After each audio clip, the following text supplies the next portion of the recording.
Hello guys, আসসালামু আলাইকুম। আশা করি সবাই ভালো আছেন। আমি আল্লাহর রহমতে ভালো আছি। অনেকে জানতে চান যে কার ক্যান্সার। তো একে একে তো বলা এভাবে সম্ভব না যে কার ক্যান্সার কমেন্টের মাধ্যমে। তো এই জন্য এই সম্পর্কে একটা বড় ভিডিও করলাম যাতে আপনাদের বুঝতে সুবিধা হয়। আর ক্যান্সারটা হলো আমার শ্বশুরের। এখন অনেকে বলতে পারেন যে কিভাবে ক্যান্সার ধরা পড়লো। এই জন্য ছোট্ট একটা ভিডিওর মাধ্যমে আপনাদের জানাই দিতে চাচ্ছি। আমার শ্বশুরের কিন্তু প্রায় বাথরুম বন্ধ ছিল 2 থেকে আড়াই মাস। এর মধ্যে কিন্তু একবারই করেনি এমনটা না। প্রথম দিকে হালকা পাতলা হচ্ছিল, আর শেষের দিকে কিন্তু একবারই বন্ধ হয়ে যায়। আর প্রথম থেকেই কিন্তু আমরা অনেক ডাক্তার দেখাইছি, কিন্তু কি সমস্যা এটা কেউ ধরতে পারছিল না। আর এই ধরা পড়তে পড়তে এদিকে পেট ফুলে কিন্তু ফুটবলের মতন হয়ে যায় বাথরুম না হওয়ার কারণে। সব টেস্ট করা হয়ে যায়, তারপরও ধরা না পড়ার কারণে সে একটা টেস্ট করে ইন্ডোস্কোপি বলে, আর সেটাতে ধরা পড়ে খাদ্যনালীতে টিউমার। এজন্য বাথরুম আটকে গেছে। ইন্ডোস্কোপি করা হয় মামুনুর রশিদ স্যারের কাছ থেকে। মামুনুর রশিদ স্যার টিউমারের অপারেশন করে না, এই জন্য হলো আক্কাস স্যারের কাছে পাঠায় দেয় কশির উদ্দিন হাসপাতালে। আর সেখানে যেয়ে কিন্তু তারা সব কিছু কাগজপত্র দেখে অপারেশন করার কথা বলে। তারপর আমরা টাকার পরিমাণটা জানতে চাই। আক্কাস স্যার 1.5 লাখ টাকা নিতে চাইলো, আমরাও রাজি হলাম। তারপর শুরু হয় অপারেশন। অপারেশনে নিয়ে যাওয়ার আগে আমাদের জানানো হলো খাদ্যনালীতে টিউমার বড় হয়ে যাওয়ার কারণে নাড়িও বড় হয়ে গেছে, এজন্য টিউমার কাটে জয়েন্ট দেওয়ার সময় জয়েন্ট নিবে না, তাই পেট দিয়ে বাথরুমের নাড়ি বের করা লাগবে। আমরাও রাজি হয়ে গেলাম। যা করবেন করেন, তবুও আমাদের যেন রুগী বেঁচে থাকে। আমার শ্বশুরের বয়স যেহেতু 78+, আর তার যেহেতু হার্টের সমস্যা, ফুসফুসের সমস্যা, অনেক সমস্যায় ধরা পড়ে, জন্য অপারেশন করতে নিয়ে যে অপারেশন ঘর থেকে ফেরত নিয়ে আসে যে তাকে অপারেশন করা যাবে না। আমার শ্বশুর খাওয়া দাওয়া সব বন্ধ করে দিয়েছে, তাই ডাক্তার বলল স্যালাইন লাগাই রাখো, যে কয়দিন বাঁচবে স্যালাইন লাগাই বাঁচুক, তারপরও রিস্ক নেওয়া যাবে না। আমি নাছোড়বান্দা শ্বশুরের 2 ছেলেকে বুঝাইলাম যে চোখের সামনে এভাবে একটা রুগী মারা যাবে এটা আমরা কখনোই দেখতে পারবো না, থেকে ভালো অপারেশন করুক, অপারেশন করতে যায় যদি কিছু হয় সেটা আমরা মেনে নিব।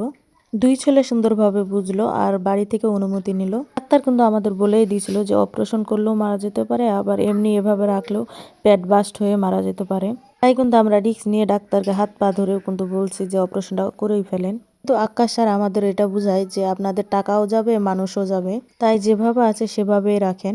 কিন্তু আমরা নাছোড়বান্দা অপারেশনটা করাইতে বলি। যে অপারেশন 5টার সময় হওয়া ছিল সে অপারেশন হয় রাত 1টার সময়। অপারেশন করার সময় কিন্তু অনেক সমস্যা হয়। অপারেশন করতে গিয়ে তারা দেখতে পায় পেটের মধ্যে ক্যান্সার ছেয়ে গেছে, ছোট ছোট টিউমারে পুরো পেট ভরে গেছে।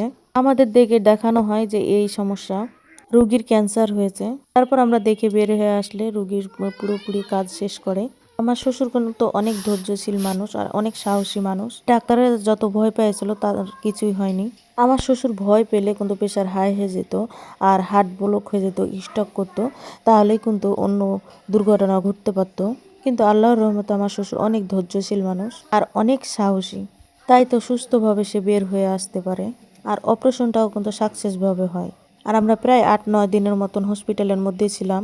আর 8-9 দিনই কিন্তু হলো আমার শ্বশুরকে পোস্টে রাখা হয়েছিল। ডাক্তারের ভিজিট 1.5 লাখ টাকা ছিল, কিন্তু এই 8-9 দিনে আমাদের অনেক টাকাই খরচ হয়েছে। প্রায় 4 লাখ টাকার মতন খরচ হয়ে যায়। আর বাড়ি নিয়ে এসেও কিন্তু অনেক খরচ ছিল, কারণ আমার শ্বশুরের যে পেটে আটাটা লাগানো হয় ব্যাগ লাগার জন্য, সেটাই নেয় 350 টাকা করে, আর ব্যাগ নেয় 370 টাকা করে। আর প্রায় ব্যাগ আর আঠা দিয়ে 750 টাকা করে লাগে যায়। আর আমাদের বাড়ি পীরগঞ্জ, পীরগঞ্জে এই আঠা আর ব্যাগ পাওয়া যায় না, তাই রংপুর যাওয়া লাগে। আর রংপুর যেতেও কিন্তু একটা খরচ আছে, যাওয়া আসায় 300 টাকা লেগে যায়। তো সারাদিনের ব্যাপার, যে যায় তাকে কিছু খাওয়াও লাগে। এই সব খরচ হিসাব করতে গেলে কিন্তু আমাদের ভালোই পরিমাণ টাকা চলে যায়। 9 লাখ টাকার মতন আমাদের খরচ হয়ে যায়। আমাদের কষ্টের টাকা জমানো মাত্র 6 লক্ষ টাকা ছিল, আর 3 লক্ষ টাকা ধার করা হয়। ধারটা কিন্তু আমাদের অন্য জায়গা থেকে করা লাগেনি, কারণ আমার জামাই যে অফিসে কাজ করে সারা মাস কাজ করে মাস শেষে হিসাব দেওয়া লাগে, আর সেই টাকাগুলো কিন্তু আমাদের কাছে থেকে যায়। তাই অফিসের টাকা দিয়ে আমরা কাজ সারিয়ে নিই। মাস শেষে টাকার হিসাব দেওয়ার সময় 3 লক্ষ টাকা ধরা পড়ে। এই টাকা শোধ করতে যায় কিন্তু আমাদের হাতের টানা পোনা পড়ে যায়। কি বাড়িতে থাকলে কিন্তু ভালোই টাকা খরচ হয়, আর তাকে ভালো মন্দ খিলাতে হয়। কিন্তু এক সময় আসে রুগীকে আর ভালো মন্দ খিলাইতে পারি না। রুগীর সাথে সাথে আমাদের দিন কোনোভাবেই চলছিল। কিন্তু অনেকে জানেন যে আমার একটা ছোট্ট মেয়ে আছে, কিন্তু এই ছোট্ট মেয়েটা হঠাৎ করে সব মেনে নিতে পারেনি। আমার জামাই যা ইনকাম সে দিয়ে কিন্তু আমার মেয়েকে ভালোভাবে খাওয়াচ্ছিল আর পড়াচ্ছিল। কিন্তু হঠাৎ করে যখন আমরা ঋণগ্রস্ত হলাম, তখন কিন্তু আমার মেয়ের সবজি ভাত আর খেতে ভালো লাগে না। আর আমার এই পেজটা যেহেতু অনেক আগেই খোলা, তাই এটা নিত্য দিনের ব্লগ ছিল। আমার মেয়েকে নিয়ে সারা দিনের ব্লগগুলাই করতাম। আপনাদের যদি মেয়ের ভিডিও ভালো লাগে শেয়ার করে যান।